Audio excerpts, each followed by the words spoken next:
تو ویور آج کا جو ہمارا ٹاپک ہے وہ ہے معاشی ترقی کے عوامل اور نظریات۔ چلتے ہیں ہم ٹاپک کی طرف۔ اس سے پہلے آپ سے ریکویسٹ ہے کہ آپ نے میرے چینل کو سبسکرائب، لائک اور شیئر کر دیں۔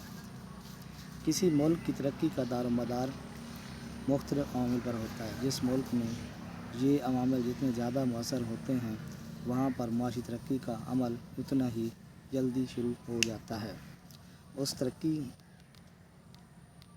اس کی ترقی ان کی رفتار تیز ہو جاتی ہے۔ جہاں پر عوامل زیادہ مؤثر نہیں ہوتے وہاں پر معاشی ترقی کا عمل سست رہتا ہے۔ عام طور پر ان عوامل کی تقسیم دو طرح سے کی جاتی ہے: براہ راست یا معاشی عوامل، بالواسطہ عوامل۔ جہاں تک براہ راست یا معاشی ترقی کا تعلق ہے، یہ عوامل ایسے ہوتے ہیں جو کہ معاشی ترقی پر براہ راست اثر انداز ہوتے ہیں، یعنی ان عوامل کی ترقی سے معاشی ترقی پر براہ راست اثر پڑتا ہے۔ نمبر 1، قدرتی ذرائع۔ نمبر 2، ذرائع قوت، توانائی اور انسانی ذرائع، سرمایاتی ذرائع۔ جہاں تک بالواسطہ عوامل کا تعلق ہے، یہ عوامل ایسے ہوتے ہیں جو کہ معاشی ترقی پر براہ راست طور پر تو اثر انداز نہیں ہوتے، لیکن ان کی ترقی کے ساتھ دیگر عوامل کی ترقی کا دار و مدار ہوتا ہے اور اس طرح یہ بالواسطہ طور پر ترقی کا باعث بنتے ہیں۔ ان میں دو عوامل خاص طور پر اہمیت کے حامل ہیں: نمبر 1، ٹیکنالوجی۔ نمبر 2، سماجی ادارے۔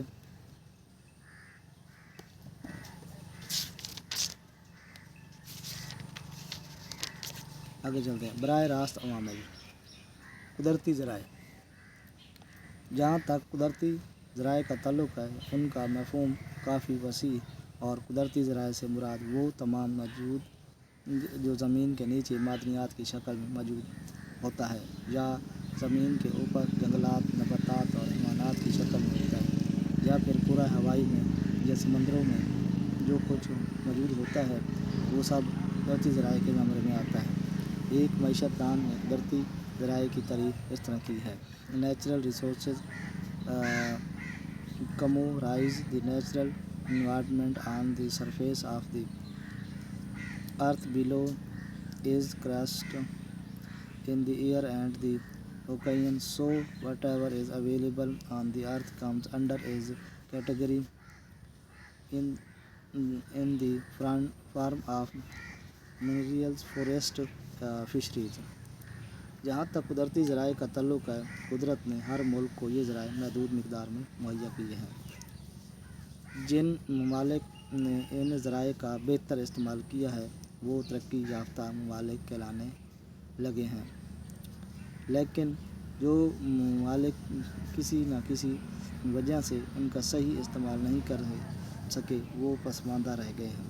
مثال کے طور پر برطانیہ کی ترقی کا راز اس کے کوئلے اور لوہے کے ذخائر پر ہے۔ برمنگھم، مانچسٹر اور لیورپول جیسے شہر معمولی قصبے ہوا کرتے تھے، لیکن ان علاقوں میں لوہے اور کوئلے کے ذخائر کی وجہ سے بڑے شہر آباد ہو گئے۔ اس طرح سے جرمنی اور فرانس وغیرہ کی ترقی بھی قدرتی ذرائع کے بہتر استعمال کی وجہ سے ہوئی ہے۔ قدرتی ذرائع کسی ملک کے معاشی ترقی میں اہم کردار ادا کرتے ہیں۔ جہاں تک زمین کا تعلق ہے، یہ زراعت کے استعمال کے لیے ہوتی ہے، اس پر صنعتیں قائم کی جاتی ہیں، تجارت اور بینکاری کا نظام اس پر ہوتا ہے۔ اگر کسی ملک میں زمینیں زرخیز ہوں گی تو کھیتی باڑی کے لیے زیادہ مفید ثابت ہوں گی اور وہاں پر فی ایکڑ پیداوار بڑھے گی، جو کہ ملک میں معاشی ترقی کا باعث بنے گی۔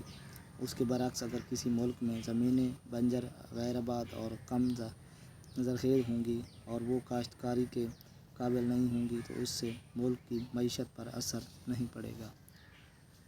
کسی ملک کی صنعتی ترقی کے لیے معدنیات کا وافر مقدار میں ہونا بہت ضروری ہے۔ جن ممالک میں معدنیات کی بہتات ہوتی ہے وہاں پر معاشی ترقی کی رفتار تیز ہو جاتی ہے، اور جن ممالک میں معدنیات کی ترقی بہتر ہوتی ہے، ممالک میں معدنیات کی کمی ہوتی ہے، وہاں پر معاشی ترقی کی رفتار سست رہتی ہے۔ آج تک اتنا ہی، نیکسٹ ویڈیو ملتے ہیں۔